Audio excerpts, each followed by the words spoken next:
Buon pomeriggio a tutti, ben ritrovati qua su Radio Rossonera il 28 dicembre del 2023, giovedì, e quindi no, ancora non è Europa League, ma è antivigilia di campionato. Si torna in campo di sabato, uno degli ultimi anche sabato che ci riguarderà, visto che, come detto, l'Europa League quando arriverà ci vieterà di giocare di sabato, ma turno di campionato che inizia domani con le partite del venerdì e noi quasi lo chiuderemo alle 18 di sabato con Milan-Sassuolo. Beatrice Sarti, ciao Bea.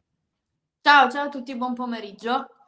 È un turno di campionato interessante, assolutamente. Tra poco le vediamo, anzi, facciamo così: iniziamo subito da quello. Così ci facciamo un po' l'idea di quello che succederà da domani pomeriggio in poi. 18:30, due partite, Bea, Napoli-Monza e Fiorentino-Torino. Due partite belle, probabili, Sì. chissà, speriamo. Per iniziare la 18ª giornata.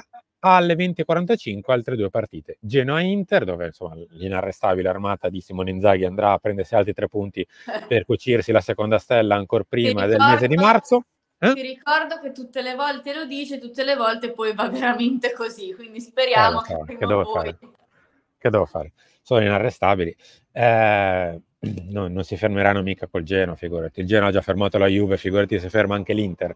Lazio-Frosinone alle 20:45 l'altra partita del venerdì. Si riapre poi sabato alle 12:30 con Atalanta-Lecce, Cagliari-Empoli e Udinese-Bologna insieme a Verona-Salernitana e noi, Milan-Sassuolo, sono le partite del pomeriggio, la prima alle 15 e l'altra alle 18. Chiudiamo con Juve-Roma, bella partita, si spera. Sì. Si spera. Alle 20:45 di sabato chiude l'ultima partita del 2023, l'ultima partita ufficiale sarà appunto Juventus-Roma. Per quello che riguarda Bea, ciò è qui, ti coinvolgo. Insomma, si ricomincia da qui, da Inter 44, Juve 40, Milan 33, Bologna 31, Fiorentina 30, Roma 28, Napoli 27, poi via via tutte le altre. Il Sassuolo, la nostra sfidante, la vedete lì a metà della colonna di destra, 15ª posizione, 16 punti. Ma allora questa classifica è orribile, cioè bisogna essere sinceri. Sì, Così. non è che posso dirvi che è una bella classifica. No, Cioè, bella no. 11 punti dall'Inter è un dramma, ma ragazzi, 8 punti dalla Juve è un dramma proprio olio su tela, come piace dire a me, cioè non esiste. 8 punti dalla Juve io non li digerisco, mi dispiace, ma no, cioè è tantissimo, sono più di 2 partite, quasi 3. E poi è chiaro, lì c'è il Bologna, 31, meritatissimo il quarto posto del Bologna. Il Napoli è a 27, ovviamente in questo momento è triste dirlo, ma devi cercare di allontanare il più possibile quelle che ti possono dar fastidio per il quarto posto. Mi rendo conto che è quanto triste pensare a questo, però bisogna essere realisti e in questo momento bisogna pensare a quello.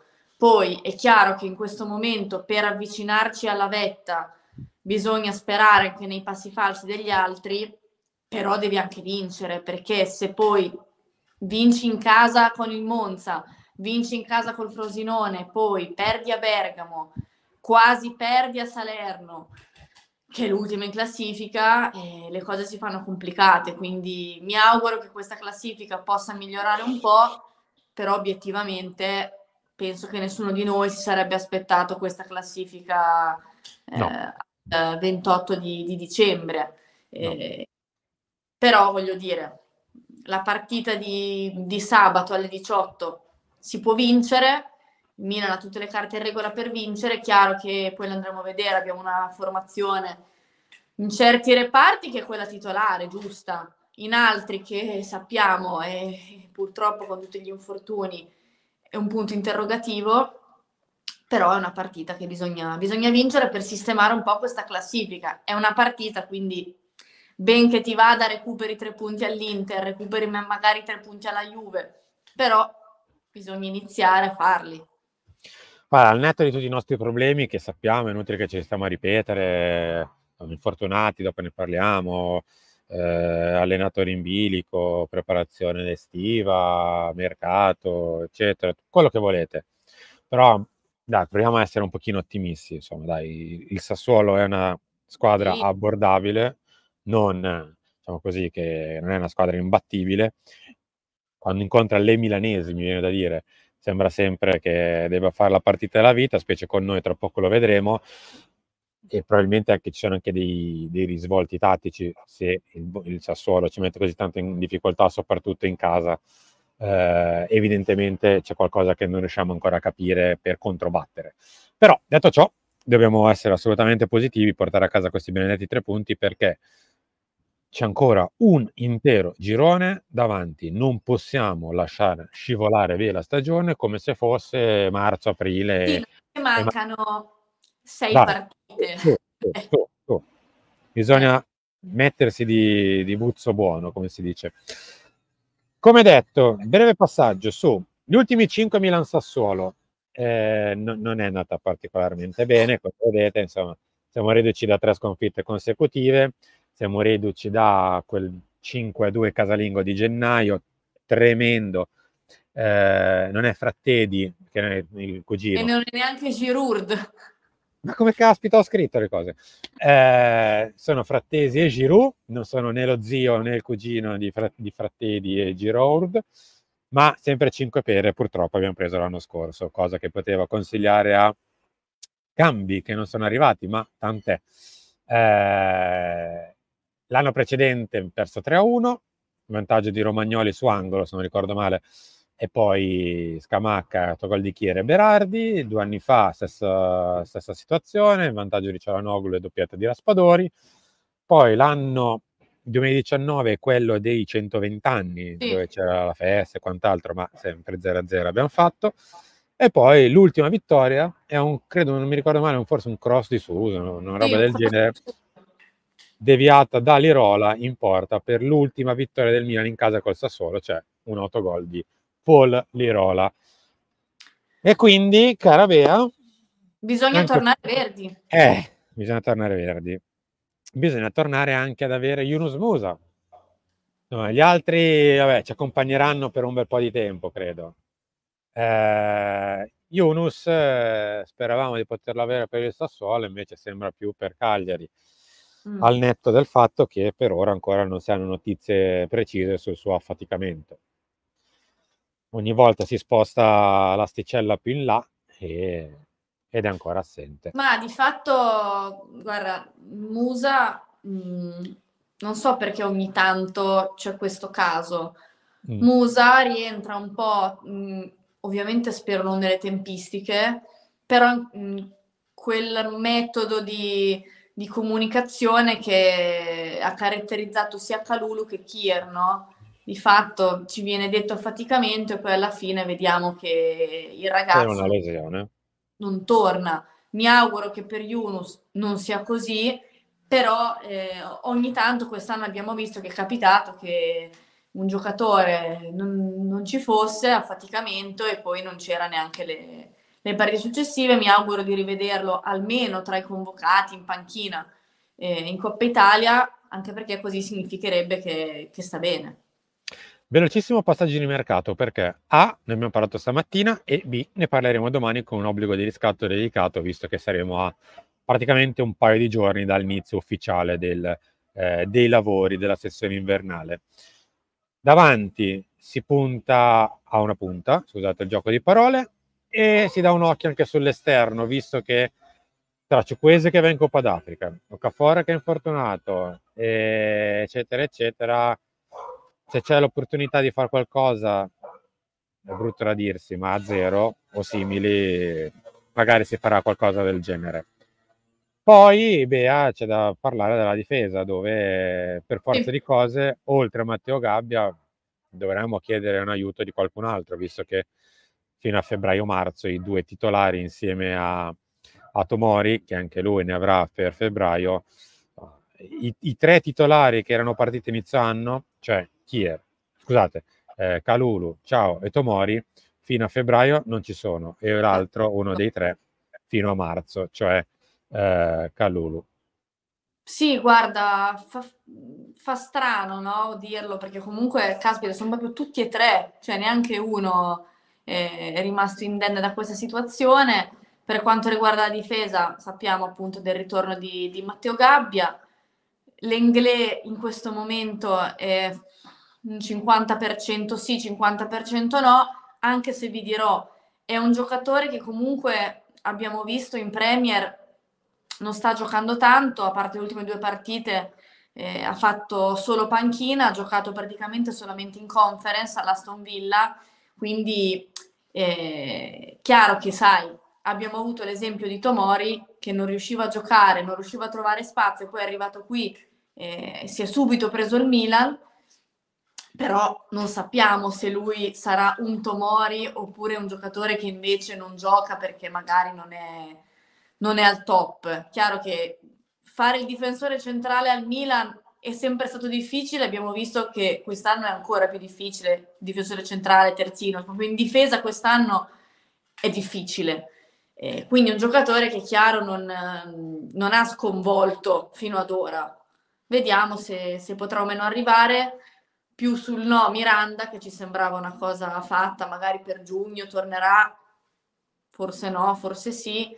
Però è chiaro che è un reparto che va rinforzato perché comunque siamo pochi e soprattutto c'è Simon Kier che c'è, però non c'è. È un po' un'incertezza, no? Quindi per ora io vedo che comunque poi vedremo la formazione di domani. I ragazzi della primavera non sembra proprio che conquistino Pioli. Io mi aspettavo Simic di poterlo vedere titolare dopo quella bella prova a San Siro, invece poi vediamo la formazione, però... La vediamo, dai. La vediamo perché in difesa dovrebbe tornare a essere titolare Theo Hernandez in mezzo insieme a Simon Kier. In effetti su Simon si può fare affidamento non sapendo di avere magari un giocatore da 40 partite l'anno, lo sai, e lo devi mettere in conto. E quindi 2 difensori servono assolutamente da qui alla fine dell'anno. Probabilmente saranno dei difensori, passatemi il termine, un po' cerotto, cioè chiuderanno magari qualche falla, qualche problema che si è creato e si creerà magari tra gennaio e febbraio, e poi speriamo di ritornare ad avere i 3 titolari uno dopo l'altro. E quindi per queste 7, 8, 9 partite che ci rimangono davanti, senza quantomeno Tomori e Ciao, dovremo fare affidamento su Kier, su Teo, su Lenglet e su Gabbia. No, però Florenzi. qui magari un Simic al posto di Teo, Teo al suo posto, per me non era una cosa così terribile, però evidentemente chi ha valutato ha ritenuto più giusto così. Quantomeno queste sono le prove di ieri. Adesso vediamo se magari oggi, che è l'ultimo allenamento vero e proprio, domani c'è solo la rifinitura, si faranno altro tipo di prova, cioè mettendo magari Simic con Teo a sinistra. Questa è la prova di ieri. E ieri si è provato Teo in mezzo, con insieme a lui Kier, a destra Calabria, a sinistra Florenzi, davanti a loro Reinders e Benasser, con Loftus-Cheek, Pulisic a destra, Leao a sinistra e Olivier Giroud davanti. Insomma, tolto praticamente Kier e uno tra Florenzi Teo con Teo che scala, diciamo che 9/11 praticamente è la formazione migliore possibile che il Milan può mettere in piedi con la rosa a disposizione. Cioè non è che Sì. si scappa.